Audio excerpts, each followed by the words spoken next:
Attention please. ప్రతిరోజు ఇంటర్నెట్లో ఎన్నో లక్షల మంది, ముఖ్యంగా భారతీయులు ఆరాటంగా వెతికే సమాచారం ఏమిటో తెలుసా? బంగారం ధరల గురించి. ఇప్పుడు కొనొచ్చా, కొన్నాళ్ళు ఆగాల, అంతర్జాతీయంగా ప్రధాన అంశాలు, పరిణామాలు ఏమైనా సమీప భవిష్యత్తులో బంగారం ధరలను ప్రభావితం చేసే అవకాశం ఉందా? ఈ ప్రశ్నలకు సరైన సమాధానం కోసమే వారి అన్వేషణ. సంవత్సర కాలంలో ఏ ఒక్క వారం అన్నా తీసుకోండి, గ్రాము బంగారం ధరలో 200 నుంచి 500 రూపాయల వరకు పెరగడమో తరగడమో సహజం. అమెరికా ఫెడరల్ రిజర్వ్ పాలసీ, చమురు ధరల ప్రజ్వలనం, కరెన్సీ హెచ్చుతగ్గులు, భౌగోళిక రాజకీయ పరిణామాలు ఇవన్నీ గోల్డ్ రేట్లో మార్పులకు గ్లోబల్ ట్రిగ్గర్స్. సరే, వీటి సంగతి అలా ఉంచండి. ఆ మధ్య ప్రధాని మోదీ బంగారానికి సంబంధించి ఒక ప్రత్యేక ప్రకటన చేశారు, గుర్తుందా? ఏడాది పాటు బంగారం కొనుగోళ్లు వద్దు, తగ్గించుకోండి, పండుగలు శుభకార్యాలైన గోల్డ్ మీద ఆసక్తి చూపించవద్దు అన్నది ప్రధానమంత్రి సూచన.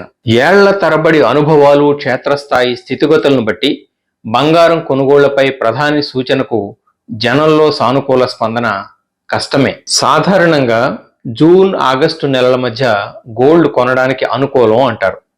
ఈ సీజన్లో విక్రయాల తీరుతెన్నులు ఎలా ఉంటాయో చూడాలి. బంగారం కొనొద్దని ప్రధాని ఎందుకు అంటున్నారు? దేశంలో గోల్డ్ మైన్స్ హరాయించుకుపోతున్నాయి. గిరాకీ దృష్ట్యా విదేశాల నుంచి దిగుమతి చేసుకోవాల్సి వస్తోంది. ఆ మొత్తాన్ని మన కరెన్సీలో కాక డాలర్లలో చెల్లించాలి. ఈ విదేశీ మారక ద్రవ్యం ఎలా వస్తుంది? ఇండియా నుంచి ఎగుమతుల ద్వారా, ఎన్ఆర్ఐలు వెలుపలి నుంచి కుటుంబాలకు పంపే డబ్బు ద్వారా ఫారిన్ ఎక్స్చేంజ్ లభిస్తుంది.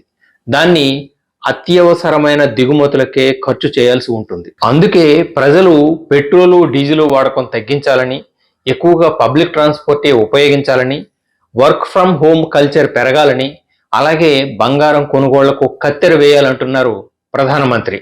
భారతదేశం 2019 నుంచి ఏటా సగటున 700 నుంచి 800 టన్నుల బంగారాన్ని దిగుమతి చేసుకుంటోంది. పసిడి ధర పెరుగుతున్నా కొనుగోళ్లు తగ్గడం లేదు, గిరాకీ కుంగడం లేదు. ఇటీవల సుంకం పెంచినంత మాత్రాన డిమాండ్ తగ్గదన్నది నిపుణుల మాట. సంక్షోభ సమయాల్లో మునుపటి ప్రైమ్ మినిస్టర్లలాగా ప్రధాని మోదీ బంగారం విరాళంగా ఇమ్మనలేదు. డిఫెన్స్ ఫండ్ పేరిట విరాళాల సేకరణ మొదలు పెట్టలేదు. ప్రత్యేకించి వార్ టారిఫ్ వడ్డించనూ లేదు. అయినా మోదీ ఆశించిన క్రమశిక్షణ, నియంత్రణ అసాధ్యమనే చెప్పాలి.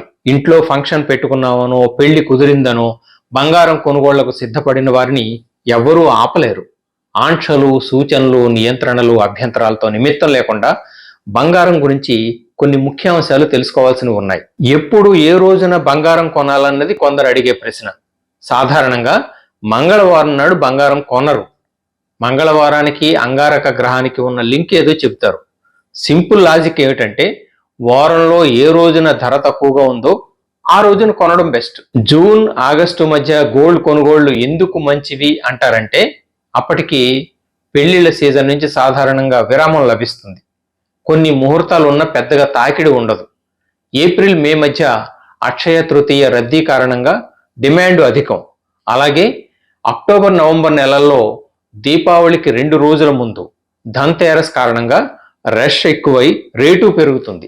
గొలుసో, నెక్లెస్సో, గాజులో మరొకటో కొనుక్కుని తర్వాత ఎప్పుడైనా అవసరపడి అమ్మేస్తే అంతే ధర వస్తుందని భావించడం పొరపాటు. మరి రీసేల్ వాల్యూ ఎక్కువ రావాలంటే ఏం చేయాలి? నగల రూపేణా ఉన్న బంగారాన్ని బేరం పెట్టినప్పుడు బంగారం మార్కెట్ రేటు ఒక్కటే మీకు దక్కుతుంది. ఆ ఆభరణాలు మనం కొన్నప్పుడు షాప్ వాళ్ళు బిల్లులో వేసిన మేకింగ్ ఛార్జీలు, తరుగు, జిఎస్టీ ఇలాంటివేమీ తిరిగి రావు. గోల్డ్ కాయిన్స్, డిజిటల్ గోల్డ్ తీసుకోవడం ఉత్తమం. బంగారం కొనుగోళ్ల సందర్భంగా నాణ్యత, తూకం జాగ్రత్తగా నిర్ధారించుకోవాలి. స్వచ్ఛమైన బంగారం అని నిర్ధారించడానికి bureau of Indian standards BIS 2000 సంవత్సరంలో సర్టిఫికేషన్ స్టాంప్ పద్ధతి ప్రవేశపెట్టింది. 2021 జూన్ 23 నుంచి దేశవ్యాప్తంగా హాల్ మార్కింగ్ విధానం అమలు చేయాల్సిందిగా ప్రభుత్వ ఉత్తర్వులు జారీ అయ్యాయి. BIS లోగో, ఎన్ని క్యారెట్లదో తెలిపే సంఖ్య, ఐడెంటిఫికేషన్, జ్యువెలరీ దుకాణదారు లోగో ఇవన్నీ ఉన్న ఆభరణాలని తీసుకోవడం అత్యుత్తమం. 6 అంకెల సంఖ్య కేటాయిస్తారు. BIS కేర్ యాప్లో ఆ సంఖ్య సాయంతో నిజానిజాలు నిర్ధారించుకోవచ్చు. క్యారెట్ల పరంగా తేడాలను తెలుసుకోవాలి. 24 క్యారెట్ల బంగారం అంటే 99.9% స్వచ్ఛమైనది. మరీ మృదువుగా ఉంటుంది, యథాతథంగా నగల తయారీకి పనికిరాదు. 22 క్యారెట్లదంటే 91.6% స్వచ్ఛమైన గోల్డ్, మిగతావి దృఢత్వం కోసం కలిపిన రాగి, వెండి. 22 క్యారెట్ల బంగారం నగల తయారీకి అనువైనది. 18 క్యారెట్ల బంగారం అంటే 75% స్వచ్ఛమైనది. Diamond, gem stone, jewellery settings లో వినియోగిస్తారు. 14 క్యారెట్ల బంగారం కూడా ఉంటుంది. అది 58.3% స్వచ్ఛమైనది. రోజువారీ ఉపయోగించే లైట్ వెయిట్ నగలకి ఇది వాడతారు. ఎన్ని క్యారెట్ల బంగారం కొంటున్నామన్నది, ఎంత నాణ్యంగా ఉన్నది తీసుకుంటున్నామన్నది సరిగ్గా చూసుకోవాలి. అప్పుడే మీరు పెట్టిన ఖర్చుకు తగిన బంగారం మీ ఇంటికి చేరుతుంది. మరో అంశంతో మళ్ళీ మీ ముందుకు వస్తాను. This is Balu Ekkal Devara signing off. నమస్తే.